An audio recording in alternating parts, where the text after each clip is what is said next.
You may have had the experience of realizing that someone's definition of a word is completely different to yours. This happens a lot with the word sin.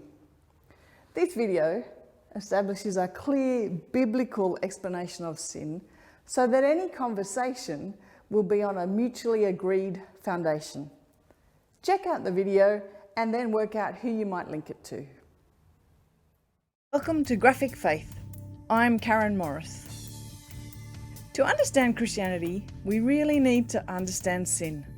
So let's get right into it. Most people, if you ask them, would say that the definition of sin is the bad things we do.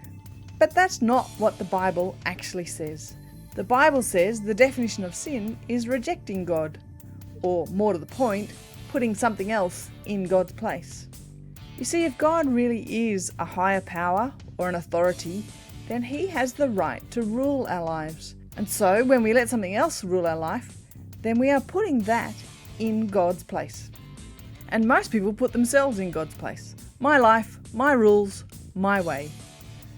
But there are lots of other things that people allow to dictate their lives. Often people allow money to dictate their lives, or their studies, their careers, their families, or even sport can dictate their lives.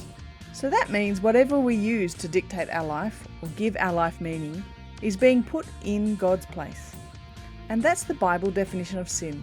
And according to that definition of sin, even doing good can be sin if it replaces God in our life. And here's the interesting thing. Sin, putting something else in God's place, is what leads to sins, doing the bad things. But sin is the problem. Sin is the disease, and sins are simply the symptoms. Let me give you an example. Think of a friend who has asthma.